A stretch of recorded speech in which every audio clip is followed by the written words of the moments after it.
Shalom, berjumpa kembali dalam program Sapaan Harian GKJ Manahan Surakarta. Hari ini adalah minggu pertama dalam tahun 2025.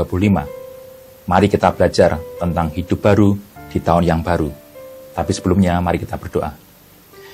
Ya Tuhan, saat ini kami kembali ke hadirat-Mu, kami hendak mendengarkan bagian dari firman Tuhan. Tuhan, Kau urapi kami, Kau tolong kami Tuhan, supaya kami mengerti apa yang Kau kehendaki Tuhan, untuk kami memasuki tahun 2025. Mampukan kami Tuhan untuk kami mengerti firman-Mu dan dapat melaksanakannya. Di dalam nama Tuhan Yesus kami berdoa. Amin. Selamat tahun baru. Setiap awal tahun kita sering berbicara tentang resolusi. Resolusi untuk lebih sehat, lebih produktif, atau lebih bahagia. Namun, di atas semua itu, tahukah Anda bahwa Tuhan juga rindu memberikan kita resolusi rohani? Sebuah hidup baru yang lebih dekat kepadanya. Tahun baru sering menjadi kesempatan untuk memulai kembali, meninggalkan apa yang sudah berlalu dan menyambut yang baru. Firman Tuhan dalam 2 Korintus 5:17 berkata, "Jadi, siapa yang ada di dalam Kristus, ia adalah ciptaan baru. Yang lama sudah berlalu, sesungguhnya yang baru sudah datang." Ayat ini mengingatkan kita bahwa setiap orang percaya memiliki kesempatan untuk hidup baru dalam Kristus. Mengapa kita membutuhkan hidup baru? Mungkin di tahun-tahun sebelumnya kita merasa terjebak dalam pola hidup yang lama. Rasa bersalah, kegagalan, dosa, atau kebiasaan buruk yang sulit kita tinggalkan. Namun, Tuhan tidak ingin kita hidup dalam bayang-bayang masa lalu. Dia memanggil kita untuk keluar dari kegelapan dan masuk ke dalam terangnya. Dalam Efesus 4 ayat 22-24 itu mengingatkan kita, yaitu bahwa kamu berhubung dengan kehidupan kamu yang dahulu, harus meninggalkan manusia lama yang menemui kebinasaannya oleh nafsunya yang menyesatkan, supaya kamu dibarui di dalam roh dan pikiranmu, dan mengenakan manusia baru, yang telah diciptakan menurut kehendak Allah di dalam kebenaran dan kekudusan yang sesungguhnya. Tuhan rindu untuk memperbarui hati, pikiran, dan hidup kita sepenuhnya. Bagaimana memulai hidup baru di tahun baru? Hidup baru bukan tentang mencoba lebih keras dengan kekuatan kita sendiri, tetapi tentang menyerahkan diri kepada Tuhan dan membiarkan Dia bekerja dalam diri kita. Bagaimana caranya? Ada beberapa langkah yang bisa kita ambil. Yang pertama, serahkan masa lalu kepada Tuhan. Tahun baru adalah momen yang tepat untuk melepaskan apa yang membelenggu kita di masa lalu. Mungkin kita pernah gagal, berbuat dosa, atau membuat keputusan yang salah. Namun, Tuhan tidak ingin kita terus hidup dalam rasa bersalah atau penyesalan. Dia mengundang kita untuk datang kepadanya dengan hati yang hancur dan bertobat. Firman Tuhan di dalam 1 Yohanes 1 ayat 9 berkata, "Jika kita mengaku dosa kita, maka Ia adalah setia dan adil, sehingga Ia akan mengampuni segala dosa kita dan menyucikan kita dari segala kejahatan." Ini adalah janji yang luar biasa. Tidak peduli seberapa besar dosa kita, kasih karunia Tuhan selalu lebih besar. Serahkan masa lalu Anda kepada Tuhan dan biarkan Dia memberi Anda lembaran baru.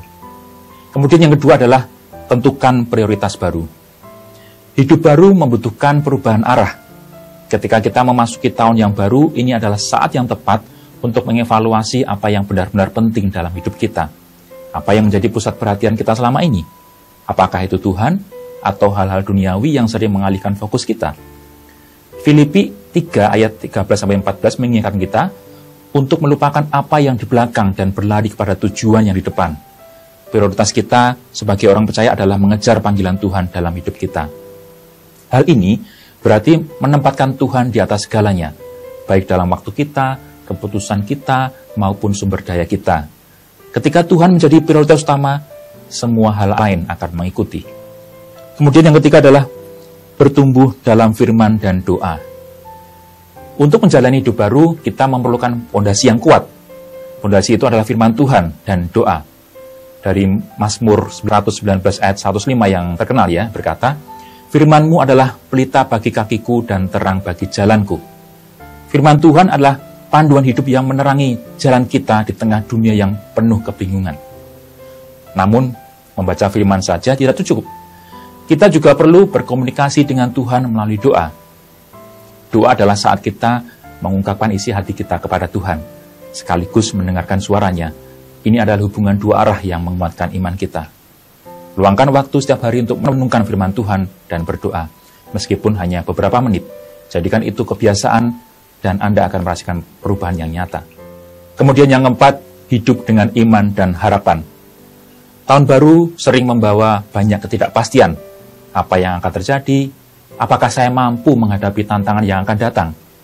Dalam situasi seperti ini, kita diingatkan untuk hidup dengan iman dan pengharapan kepada Tuhan. Percayalah bahwa Tuhan sedang bekerja di dalam hidup Anda. Bahkan ketika Anda tidak melihat hasilnya sekarang, harapan dalam Tuhan tidak akan mengecewakan kita. Dengan iman, kita dapat melangkah maju, yakin bahwa Tuhan yang memegang kendali atas masa depan kita. Setiap langkah kecil yang kita ambil untuk menyerahkan hidup kepada Tuhan adalah bagian dari perjalanan menuju hidup baru. Jangan takut untuk memulai, karena Tuhan selalu menyertai Anda dalam setiap prosesnya. Saudara yang terkasih, tahun baru adalah anugerah. Ini adalah kesempatan untuk melangkah maju, meninggalkan yang lama, dan hidup dalam panggilan Tuhan. Jangan takut akan masa depan, karena Tuhan yang sama, yang menyertai kita di masa lalu, akan menyertai kita di tahun yang baru. Mari, jalani tahun ini dengan iman, harapan, dan kasih. Jadikan setiap hari kesempatan untuk menjadi pribadi baru yang memuliakan namanya. Selamat tahun baru, dan biarlah hidup Anda menjadi terang bagi dunia. Demikianlah renungan pada hari ini. Semoga kita dimampukan untuk dapat memulai hidup baru di dalam tahun yang baru. Kiranya Tuhan menolong kita semua. Amin.